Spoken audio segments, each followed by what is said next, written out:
어떤 사람이 죽어서 심판을 받게 되었습니다. 그의 악행과 선행을 천칭저울, 여러분 천칭저울 아십니까? 이렇게 동그랗게 성게가 이렇게 여기에 뭘 얹어갖고 이렇게 내려가고 이렇게 하는 천칭저울에 달아보는 것이었습니다. 먼저 악행을 올렸더니 저울에 가득 차고 넘쳤습니다. 반대편에 선행을 올려야 되는데 선행이라고는 눈물 한 방울밖에 없었습니다. 그래도 그것을 반대편에 올렸습니다.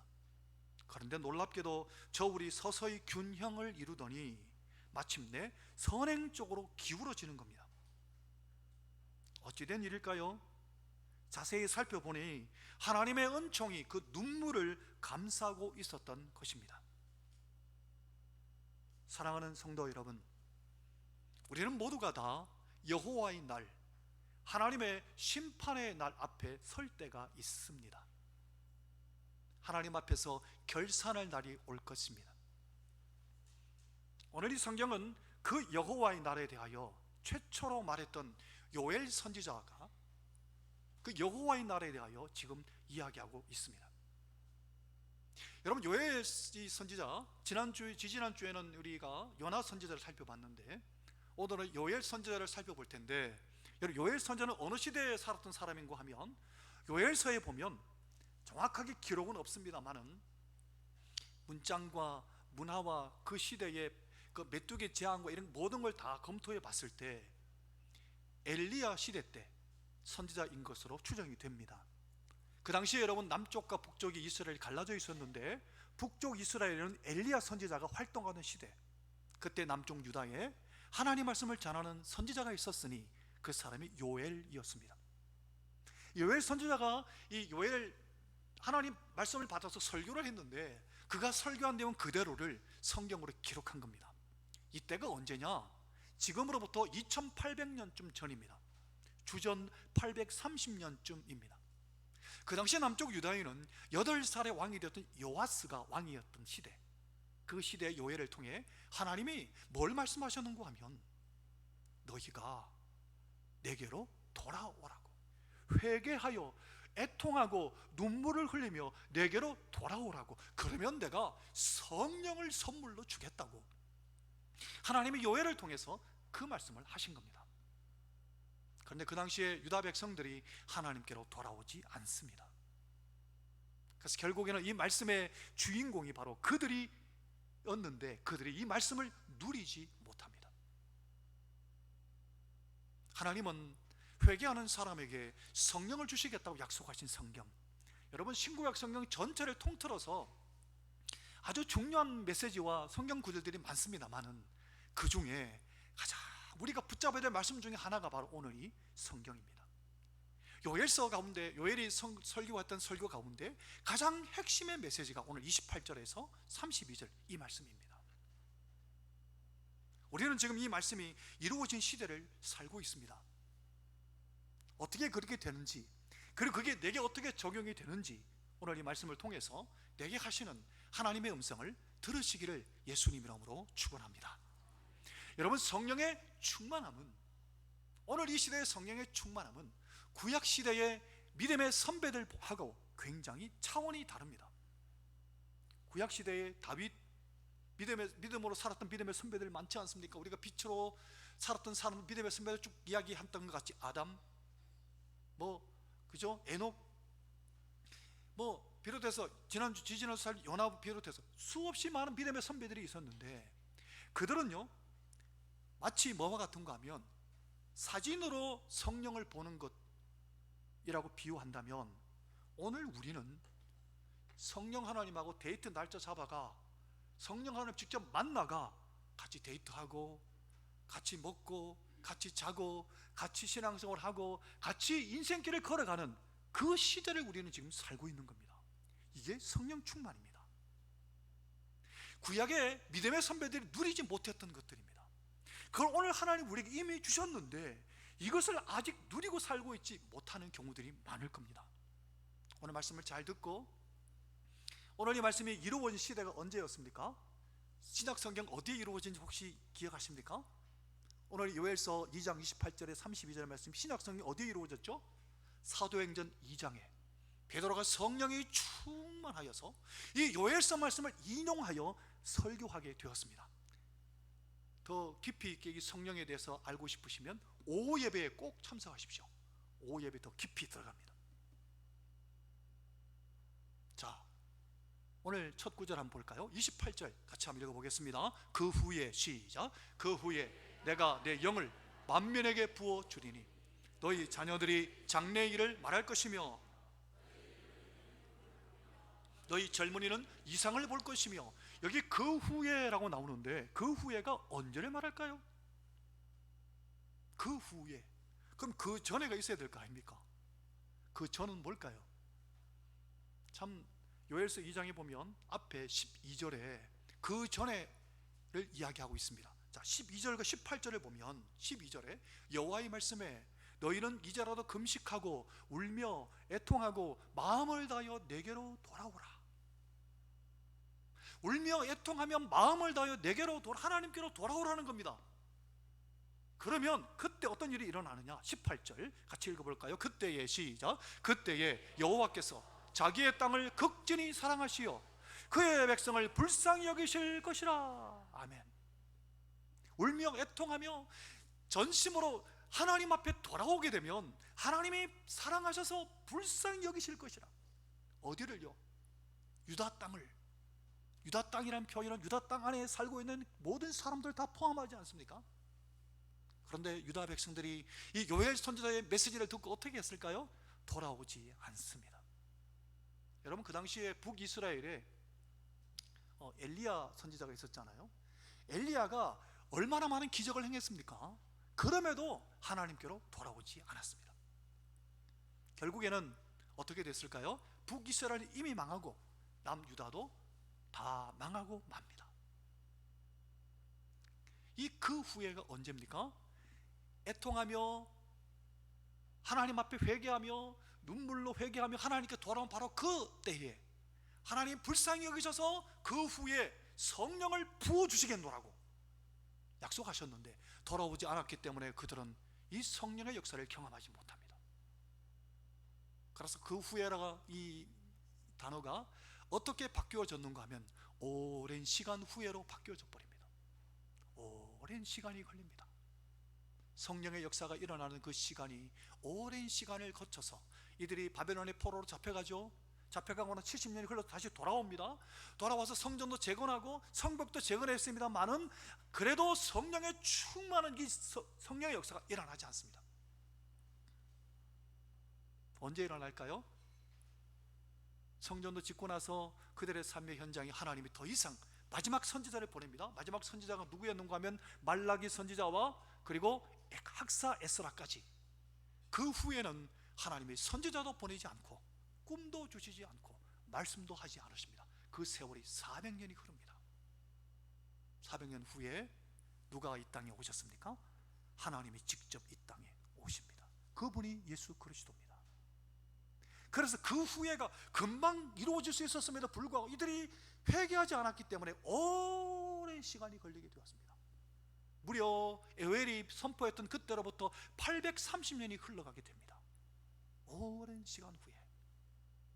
그런데 여러분, 하나님의 관점에서 이 오늘 본문을 보면 하나님은 우리 개인에게도 이렇게 역사하실 때가 많습니다. 여러분, 우리가 완전히 하나님 앞에 낮아지고 깨어지고 회개하지 않으면 하나님은 오랜 시간 동안 기다리십니다. 성도 여러분, 놀라운 것은 하나님께서 오랜 시간 후에 성령을 우리에게 부으시면 어떤 일이 벌어지는가 하면 기다렸을 시절에 어렵고 힘든 그 모든 것이 한 번에 성령이 임하시면 한 번에 완전히 역전시켜 버리시는 겁니다. 회복이 되어 버리는 겁니다. 그래서 하나님은 이 성령의 놀라운 충만함과 기름 부으심의 이 사건들이 우리에게 먼저 오래 기다리게 하십니다. 회개하여 하나님 앞에 기다리게 하십니다. 여러분, 그 사업이 잘 될 때, 또 사람들의 인정을 받을 때, 그때 성령을 막 부어주시면 내가 이 기쁜 게 사업이 잘 돼가 기쁜 건지 성령의 임재 때문에 기쁜 건지 모르잖아요. 사람들에게 인정을 받아서 기쁜 건지 성령이 위해서 기쁜 건지 분간이 안 되는 거예요. 하나님은 그걸 분간하게 하시기 위해서 우리에게 많은 경우에 거의 대부분 기다리게 하십니다. 그래서 오랜 시간 동안 기다리게 하셔서 우리가 완전히 준비되었을 때, 완전히 낮아졌을 때, 예를 들면 여러분, 이것이 처음 이루어진 사건이 언젠지 아까 말씀드렸잖아요. 사도행전 2장에 등장하는 오순절 성령 강림 사건 때 여러분 120명이 어떻게 했습니까? 거의 열흘 동안 온전히 한 마음이 되어서 기도하기에 전혀 힘썼습니다. 어떻게 120명이 온전히 하나가 되어서 기도할 수 있을까요? 그거 어렵습니다. 어떻게 가능했을까요? 그들이 다 낮아졌기 때문에. 여러분, 내가 낮아지지 않으면 성령의 충만함을 경험할 수 없습니다. 내 교만함이 아직도 조금 남아있으면 이 교만함 때문에 성령이 역사하지 못합니다. 낮아지고 완전히 낮아졌을 바로 그때 성령께서 충만하게 임하셨습니다. 오늘 우리에게도 마찬가지입니다. 여러분, 성령께서 가장 좋은 거 주시기 전에 우리를 어떻게 낮추시는 가 예를 들어 볼게요. 사업에 실패해서 재개하지 못한 상태로 몇 달 동안, 몇 년 동안 하나님이 기다리게 하십니다. 뚜렷한 직장 없이 이 일 저 일 해봤지만 아무것도 되는 일 없게 기다리게 하실 때가 있습니다. 또 어떤 분은 건강했던 몸이 갑자기 병이 들어서 오랫동안 고생하기도 하십니다. 또 어떤 경우에는 취직이 되지 않아서 여러 가지 고민하고 애를 쓰고 수고하고 노력하는데도 계속해서 떨어뜨리실 때도 있습니다. 또 어떤 때는 자녀의 문제 때문에 정말 속앓이하고 고통스러워할 때도 있습니다. 성도 여러분, 혹시 그러한 상태에 놓여 있지 않습니까? 하나님이 지금 내게 손을 대고 계신 겁니다. 어떻게 해요? 낮아지게 하시고 또 낮아지게 하시고 바닥까지 완전히 하나님이 낮추시는 겁니다. 가정에 어떤 문제가 있습니까? 그 문제를 통해서 하나님은 나로 하여금 낮아지게 하시는 겁니다. 어떻게 낮아지게 하느냐? 나는 내가 꽤 잘난 사람인 줄 알았는데 사실은 그렇지 않다는 걸 깨닫게 됩니다.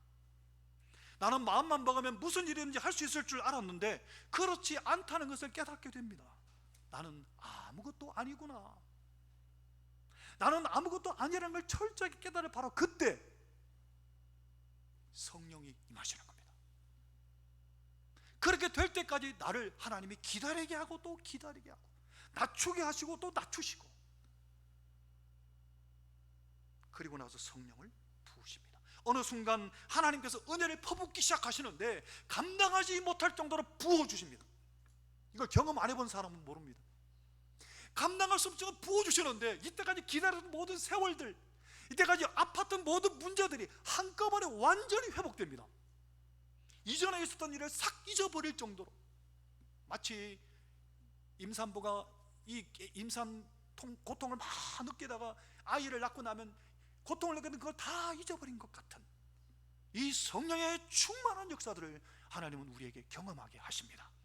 이미 여러분 오순절 성령님 사건 이후에 믿음으로 살아가는 사람 이걸 많이 경험하게 하셨습니다. 저도 경험했고 경험해 보신 성도님들은 아실 겁니다. 그럼 어떤 경험이 내 마음에서 어떤 고백이 터져 나오는지 아십니까? 하나님, 몇 년 동안 계속 병자로 고통했는데, 몇 년 동안 계속 사업이 없어서 직장이 없어서 고통했는데 하나님 한 방에 해결하시네요. 하나님께 기뻐하고 감사하며 하나님 만나게 하십니다.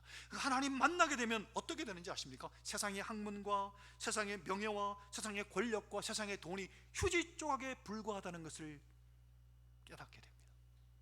그게 성령 충만함의 역사입니다. 그래서 하나님은 많은 경우에 우리를 힘들게 하십니다. 이리 몰아넣고 저리 몰아넣고 코너로 몰아넣고. 왜 그러실까요? 한번 따라해 보실까요? 너는 지금 다른 데서 답을 찾고 있구나. 다른 데서 답을 아무리 찾아보십시오, 해결되는가? 안 됩니다. 하늘이 열려야 합니다. 주를 바라보고 주님 아니면 나는 살 수 없습니다라고 고백할 바로 그때 성령을 퍼부어 주시는 겁니다. 그럼 내가 완전히 회복되는 겁니다. 오늘 성경은 거기에 대해서 지금 이야기하는 겁니다. 내가 답이라 여기는 모든 것들을 다 하나님 빼앗아 가십니다. 다 빼앗아 가져서 주님밖에 없다는 것을 보여주십니다. 왜요? 나를 사랑하시니까. 성령을 부어주시려고. 여러분, 요엘 당시에도 그래 했습니다.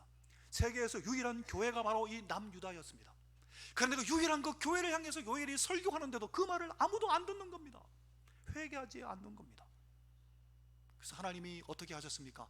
촛대를 옮기셔서 오늘 이 대한민국이라는 나라에 오늘 우리들이 예수 믿게 하신 겁니다. 이것이 하나님의 방법입니다. 사랑하는 성도 여러분, 세상으로 따라가면 따라간 세월만큼 하나님이 힘들게 하시고 어렵게 하시고 세상의 모든 자랑과 세상의 모든 영광을 다 빼앗아 가셔서 완전히 폐허로 만드시고, 이스라엘이 꼭 그러했습니다. 역사가 증언하고 있습니다. 그리고 하나님은 그들에게 메시아 예수 그리스도를 보내신 겁니다. 자, 오늘 본문의 28절 다시 한번 보시겠어요? 같이 한번 읽어보겠습니다. 그 후에, 시작. 그 후에 내가 내 영을 만민에게 부어주리니 너희 자녀들이 장래일을 말할 것이며 너희 늙은이는 꿈을 꾸며 너희 젊은이는 이상을 볼 것이며. 누구에게 내 영을 부어주겠다고 말씀하셨습니까? 만민에게. 놀라운 말씀입니다. 이스라엘 백성들에게만, 유다 백성들에게만, 나를 사랑하는 사람들에게만 이렇게 말씀 안 해요. 아니시고 만민에게 부어주시리라. 그 다음 구절에 보면 남종과 여종에게 부어주실 것이라고. 남종과 여종에게, 주인이든 종이든 상관없이 누구에게나 만민에게 하나님이 성령을 부어주시겠노라고 약속하신 겁니다. 우리는 이 놀라운 시대를 살고 있습니다. 여러분, 구약시대에는 하나님이 특정한 몇몇 사람에게만 성령을 부어주셨습니다. 우리가 빛으로 살았던 믿음의 선배들 살펴봤던 그 믿음의 선배들에게만 하나님의 성령을 부으셨습니다. 그것도 성령이 오셔서 계속 함께 하신 게 아니라 들어오셨다가 나가셨다가 들어오셨다가 나가셨다가. 예를 들면 삼손을 보십시오. 하나님의 영이 그에게서 떠나간 것도 모르고 막 힘을 쓰려고 하다가 머리 다 뽑히고 눈 빠지고 고통당하지 않았습니까? 그런데 오늘 이 시대는 다릅니다. 오늘 여러분, 이 시대는 교회 시대입니다. 여러분, 오순절 성령님 사건을 보면 120명이 모여있는 그 공동체 전체에 하나님께서 임하십니다. 그래서 교회가 시작된 겁니다. 성령이, 오순절 성령님 사건은 교회가 시작되게 하시기 위해서 성령께서 강력하게 그 공동체 전체에 임하신 겁니다. 그때 이후에 공동체에 성령이 임하시는 역사들이 많이 일어났습니다. 그때가 출발점이었습니다. 갈라디아 교회도 그랬고 고린도 교회도 그랬고 또 여러분 청교도 시대도 그랬고 종교개혁 시대도 그러했고 우리나라의 평양이 대붕 일어났을 때도 그러했고 오늘 우리가 사는 이 시대에도 동일하게 성령을 부어주시기를 원하십니다. 사랑하는 성도 여러분, 그럼 우리는 어떻게 하면 될까요? 성령이 어떻게 임하실까요? 여러분, 성령 하나님이 오순절에 임하실 때는 불의 혀처럼 갈라지는 것이 눈으로 보였고 바람의 소리 같은 것이 귀로 들렸습니다. 성령께서 귀로 들리도록 또 눈으로 볼 수 있도록 임하실 수 있습니다. 또 성령께서 불같이 강력하게 나를 태우실 때가 있습니다. 그런데 또 성령이 또 어떻게도 임하시는지 아십니까? 예수님께서 요한에게 세례받고 올라오실 때 하늘이 열리고 성령이 비둘기같이 임합니다. 비둘기같이 성령 임하시는 것은 마치 물처럼 우리에게 어떤 뜨거움이나 현상 없이 내 속에 스며들어 오듯이 조용하게 임하실 수도 있습니다. 물처럼 임하실 때는 내가 깨닫지 못할 수도 있습니다. 불처럼 임할 때는 뜨겁게 내게 임하셔서 내가 느낄 수 있지만 성령의 충만한 역사가 내가 느끼지 못하게 임하실 수도 있습니다. 그런데 이 성령 하나님께서 독립된 인격체이시기 때문에 언제 어디서나 우리에게 임하실 수 있습니다. 구약시대는 인간이 모두가 다 법적으로 죄인이었기 때문에 모두에게 임하지 못했습니다. 그러나 오늘 이 시대는 예수님이 그 법적인 문제를 해결하셨습니다. 어디서요? 예수 그리스도께서 십자가에 못 박혀 죽으심으로 부활하심으로 완성하셨습니다. 그리고 예수님의 십자가의 사건과 부활이 완성된 거 언제냐? 오순절 성령님 사건 때 완성이 된 겁니다. 그때부터 시작된 겁니다. 그때부터 교회 시대가 시작되고 교회가 열려진 겁니다. 그래서 누구든지 하나님 앞에 나오면, 내 죄를 회개하고 하나님 앞에 나오면 이 성령을 부어주시는 겁니다. 어떤 사람은 불처럼 부어주시고 어떤 사람은 물처럼 부어주시고 성령을 우리에게 부어주시고자 하나님은 원하고 또 원하십니다. 성도 여러분, 성령을 부어주시면 어떤 일이 일어나는지 아십니까? 제일 먼저 일어나는 사건이 우리의 마음속에 죄 때문에 애통하는 마음이 생깁니다. 조지 휘필드 목사님께서 설교하실 때 성령이 얼마나 강력하게 역사했던지 앉아있던 청중들이 괴로워서 견디지 못하고 막 뗄뗄 뒹굴었습니다. 평양 대부흥 때도 길선조 목사님부터 시작해서 회개가 터지는데 성도들이 막 뗄뗄 뒹굴면서 막 자기 죄를 막 내어놓는 겁니다. 한참을 죄를 내어놓고 그 다음에 기쁨이 찾아오는 겁니다. 기뻐하며 그들이 다 집으로 돌아가게 된 겁니다. 성령이 임하시면, 강력한 성령의 역사가 임하시면 내가 회개하게 됩니다. 하나님께서 작전을 바꾸신 거죠. 너희가 울며 애통하며 전심으로 내게 돌아오면 내가 성령을 부어주겠다 하셨는데 뒤집어서 성령을 먼저 보내셔서 우리로 하여금 죄를 깨닫게 하시는 겁니다. 그래가 회개하게 하십니다. 여러분, 성령에 임하시면 제일 먼저 회개하게 됩니다. 그리고 나서 기쁨이 충만하게 하시는 겁니다. 이게 성령의 역사입니다. 여러분, 이 능력의 역사를 언제 경험할 수 있을까요? 예배할 때. 저는 성령의 경험을 한 몇 가지 예를 들 수 있는데, 강력한 임재를 그 중에 하나만 소개한다면, 신학대학원 시절에 그 당시에 지금 현재 저기 동신교회 원로 목사님 되신 권성수 목사님께서 교수였습니다. 그분이 설교하시는데, 심령이 가난한 자는 제목으로 설교하시는데, 설교하고 계시는데 막 불이 확 임해가지고 막 뜨거워서 견디지를 못하겠는 거예요. 설교를 듣는데, 저는 설교 그냥 저 앉아서 듣고 있는데, 그때 제가 앞에서 찬송인도를 했는데, 찬송인도 하고 앞자리에 앉아갖고 설교 듣는데 견디지를 못하겠는 거예요. 예배 축도 끝나기를 막 기다리는 거예요. 막 견디지 못해갖고 축도 끝나자마자 산으로 올라갔다. 그 양지에 지금도 가면 그 뒤에 산이 있거든요. 산으로 올라가 막 거기서 막 뜨거워서 견디지 못하니까 막. 사랑하는 성도 여러분, 성령께서 내게 임하시면 모든 게 달라집니다. 이 기쁨으로 충만하게 됩니다. 이 세상에 그 어떤 것 비교할 수가 없습니다. 그걸 언제 경험할 수 있을까요? 여러분, 예배의 자리에 오늘과 같이 이렇게 나오실 때 특별히 가장 중요한 것 첫 번째가 뭐냐 하면, 내 죄를 하나님 앞에 내어놓아야 합니다. 내 죄를 하나님 앞에 다 내어놓고 토설할 때 성령이 강력하게 내게 임하시는 겁니다. 혹시 여러분 교회를 출석하고 오래되셨는데도, 예배를 드리고 나는데도, 오늘 예배를 여러분 자신에게 점검해 보십시오. 내가 예배를 드리고 나설 때 내 마음에 기쁨이 있는가를 점검해 보십시오. 만약 기쁨이 없다면 예배 잘못 드린 겁니다. 성령 못 만난 겁니다. 성령의 역사를 경험하지 못한 겁니다. 그러면 그 예배가 계속 쌓이면 이것보다 더 불쌍한 사람이 없습니다. 기쁨이 없이 신앙생활 하는 것은, 성령을 경험하지 못하고 신앙생활 하는 건 얼마나 힘든지 모릅니다. 너무 힘듭니다. 뭐가 문제인가를 살펴보셔야 됩니다. 그래서 예배를 드릴 때 항상 나를 살펴보시고 내 죄를 내어놓고 하나님 앞에 서야 합니다. 예수의 피를 뿌리고 덮으시고 하나님 앞에 서십시오. 그러면 내게 성령이 임하셔서 죄의 문제를 해결해 주시고 기쁨으로 충만케 하십니다. 자, 한번 볼까요? 오늘 본문의 28절 다시 한번 보겠습니다.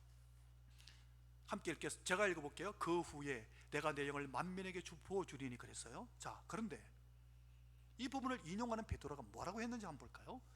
사도행전 2장 17절, 하나님의 말씀하시기를 말세에 내가 내 영을 모든 육체에 부어주는. 자, 인용하면서 처음에 뭐라고 그랬습니까? 베드로가 그 후에를 뭐라고 이야기했습니까? 말세에라고 얘기했습니다. 말세에.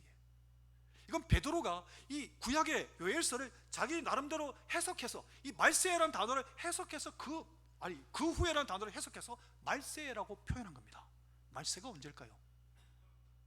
말세는 바로 지금 베드로가 성령 충만함 경험한 바로 그때부터, 예수님이 재림할 바로 그때까지, 예수님의 십자가부터 예수님 재림하시는 그 순간까지가 말세입니다. 그래서 오순절 천행하님 사건이 일어나는 그 이후부터 오늘 이 시대는 바로 말세인 겁니다. 말세에 하나님의 만민에게 성령을 부어주겠다고 약속하신 겁니다. 그럼 우리가 지금 예배하는 이 순간에도 하나님은 성령을 부어주실 수 있는 겁니다. 그래서 예배를 드릴 때 성도 여러분, 내게 약속하신 말씀대로 성령을 부어달라고 기도하실 수 있는 겁니다. 32절 볼까요? 어떤 사람에게 부어주시느냐? 32절을 보면 누구든지 여호와 이름을 부르는 자는 구원을 얻으리니. 여러분, 성령이 내게 임하시면 하나님의 이름을 부르게 됩니다. 예수의 이름을 부르게 됩니다. 그냥 습관이 아니라 하나님은 나의 주님으로, 예수 그리스도 나의 주님으로 부르게 됩니다. 그리하여 구원을 얻게 되는 겁니다. 결국 성령을 통하여 우리는 구원함을 얻게 되는 겁니다. 누구든지 여호와 이름을 부르는 자는 구원을 얻으리니, 신약 교회의 표어가 된 겁니다. 그런데 다시 떼어 주십시오. 이 구절 밑에 한번 보십시오. 그 위에 28절을 볼까요? 28절, 성령을 만민에게 부어준다 한 다음에 뭐라고 하셨습니까? 그 결과가 어떻게 나타난다 그랬죠? 너희 자녀들이 장래일을 말할 것이며 너희 늙은이는 꿈을 꾸며 너희 젊은이는 이상을 볼 것이며. 자, 오순절 성령하나님 사건, 이 사건이 일어났습니까?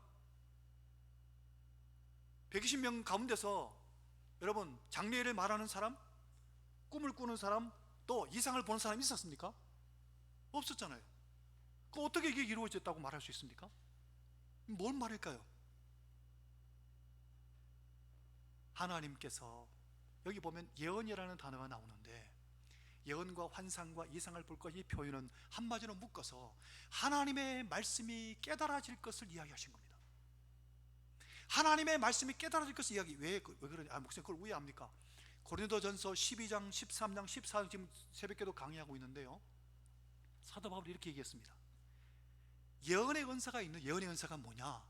성도들이 하나님 말씀 깨달은 것을 고백하고 그것으로 권면하고 위로하고 그리고 그것으로 함께 나눌 때, 이게 예언의 은사라고 말합니다.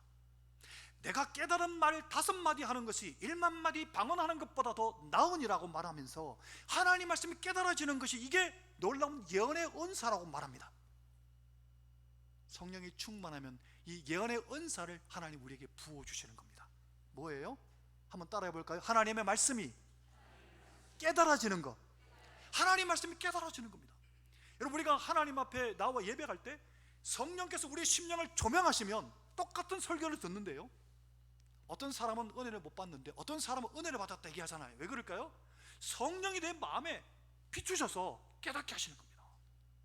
성령이 조명하셔서 내 마음에 깨달음을 허락하시는 겁니다.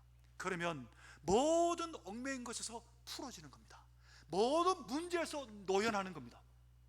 이사야 61장의 말씀처럼 하나님의 성령이 임하시면 가난한 자에게 하나님 복을 주시고 모든 매인 자가 다 풀어질 것을, 압제받는 자가, 능력받는 자가, 고통받는 자가 다 거기서 벗어날 것을 말씀하셨습니다. 성령이 임하시면 우리에게 이 역사가 일어나는 겁니다. 여러분, 많은 사람들이 하나님 말씀을 깨닫지 못해서 과거에 매여 삽니다. 여러분, 혹시 과거 일 때문에 아직도 과거 끄집어내가, 네가 옛날에 이랬잖아 저랬잖아, 그걸 끄집어내 아직도 고통하고 계십니까? 성령의 충만함을 경험하면 이게 사라집니다. 또 미신의 종로로 타고 죄를 먹고 마시면서 그 죄가 즐거운 줄 알고 있고, 마약하고 술 마시고 음란한 짓 하면서 그것이 기쁨이고 즐거움인 줄 알고 음란한 짓 하면서 두려워 떨면서 하나님 앞에 사는 사람, 그게 잠깐은 즐거운 것 같지요? 얼마나 후회스럽고 고통스럽습니까? 미래가 두려워서 숟가락 하나 제대로 들지 못하는 삶, 그 모든 매여있는 삶에서 진리가 비춰지면, 진리의 말씀이 내 심령에 비춰지면 거기서 벗어나게 되는 겁니다. 해방을 얻게 되는 겁니다. 예수님이 요한복음의 8장 32절에 말씀하셨죠. 진리를 알지니 진리가 너희를 어떻게 한다 그랬죠? 자유롭게 하리라. 하나님의 말씀 빛이 내게 들어오면 모든 것에서 자유함을 얻게 되는 겁니다. 모든 매인 것이 다 풀어지는 겁니다. 모든 문제가 다 해결되는 겁니다. 죄가 깨달아지고 그 다음 단계가 기쁨이 오고 모든 매인 것에서 벗어나게 되는 겁니다. 그 이유가 뭘까요? 30절에, 오늘 본문의 30절에 나옵니다. 이유가 한번 같이 읽어보겠습니다. 내가, 시작, 내가 이적을 하늘과 땅에 베풀리니. 여러분, 피와 불과 연기 기둥이 오순절 성령 하나님 사건이 일어났습니까? 안 일어났잖아요. 그럼 이건 뭡니까? 피와 불과 연기 기둥. 혹시 여러분 성령 받으실 때 피 보셨습니까? 불과 연기 기둥 보셨습니까? 못 보셨잖아요. 무슨 말씀일까요? 피는 바로 예수 그리스도의 십자가의 피를 의미하고, 불과 연기 기둥은 뭡니까? 이스라엘 백성들이 광야에서 보았던 그 불기둥, 연기 기둥을 말하는 겁니다. 그럼 오늘 이 시대의 불기둥, 연기 기둥은 뭡니까? 성령께서 나와 함께 하시고 성령이 내게 임하시고 나를 진리의 길로 인도해 가시는 겁니다. 누가요? 성령 하나님께서. 그게 성령의 충만한 상태입니다. 예수 그리스도의 십자가를 부여잡으면 성령이 내게 임하셔서 내 삶을 진리 가운데로 인도하여 주시는 겁니다. 마치 불기둥, 구름기둥이 이스라엘 백성들의 광야를 인도했던 것 같이 광야를 살아가는 우리의 삶을 성령께서 진리 가운데로 인도해 가시는 겁니다. 그러려면 성령의 충만함을 받아야 하는 겁니다. 그래서 성령께서 우리를 이끌어 가시는 겁니다. 사랑하는 성도 여러분, 예수 그리스도의 십자가와 성령의 충만함을 공급받으시기를, 경험하고 누리게 되시기를 예수님 이름으로 축원합니다. 그러면 요엘과 같이 여호와는 나의 하나님이 되는 겁니다. 요엘 이름이 여호와는 나의 하나님입니다. 여호와 하나님이 나의 하나님, 나의 아버지가 되는 겁니다. 이 능력을 경험하고 살아가시기를 예수님 이름으로 축원합니다. 함께 찬송하겠습니다.